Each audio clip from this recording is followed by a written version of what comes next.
we're now ready to create our FK-ARM controls.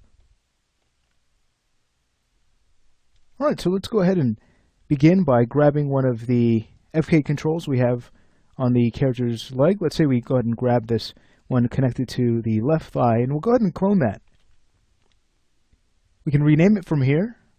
So that's NML shoulder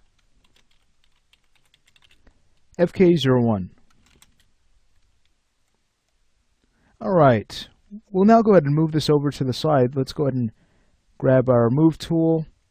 We'll go to the hierarchy panel. Under link info, we're going to need to free the position of this object.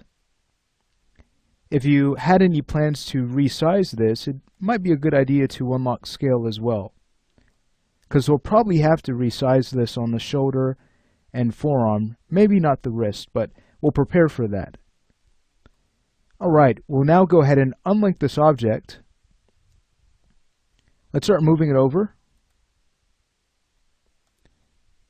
Under the hierarchy panel, we'll also make sure to center its pivot. And since it's been unlinked, let's go ahead and reset its text form, just to clean up the orientation. We'll make sure to collapse it.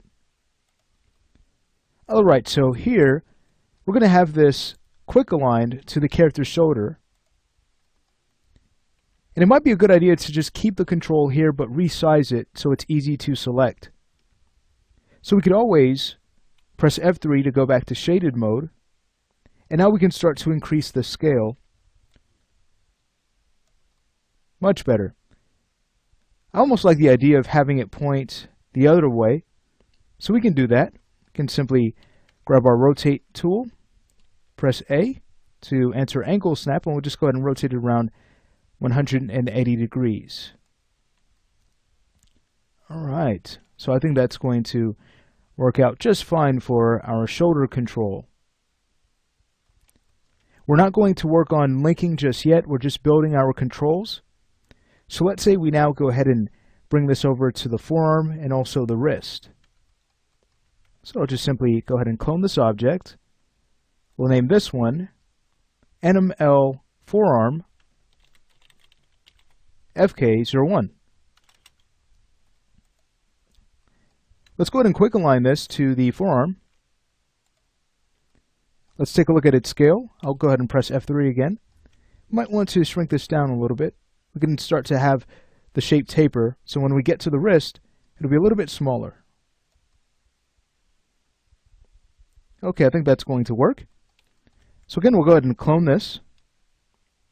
The next one will be L wrist. Alright, and that's FK01. Again, we'll go to wireframe mode, and let's go ahead and quick align this to the character's wrist. Let's go back to shaded mode, and we can go ahead and start to just scale this down a little bit more. So we have our FK controls in place. I think they're looking really nice. So once we've set them up on this side, we can go ahead and create them on the opposite side. Let's go ahead and grab our shoulder control, go to our move tool, let's go ahead and make sure that's set to world. We'll go ahead and clone the shoulder. Let's go ahead and rename that. It's going to be NMR shoulder FK01. We'll go ahead and use the reciprocal and the x-axis, so that's negative 5.756. Great. We'll go ahead and take care of the forearm next. Let's go ahead and clone that, rename it, and mirror it across. Alright, and now we have to deal with the wrist control. So again, we'll clone it, take care of its name, and make sure it has been mirrored. Alright, beautiful. We know that we're dealing with a different color on this side, so let's go ahead and grab all three controls and recolor them. Great. We could also have them stored in their layers. We can go ahead and take care of that. So, starting on the right side, We'll go through and grab all 3 controls. Let's go ahead and find our layer. Here it is, RARMFK. Let's take care of the left side. There's our layer. Let's go ahead and add those objects. Beautiful. All right, so we have our controls in place. They're added to their layers. They have been renamed. This would be a good stopping point. So in the next lesson, we'll go ahead and work on connecting these controls to our FK system.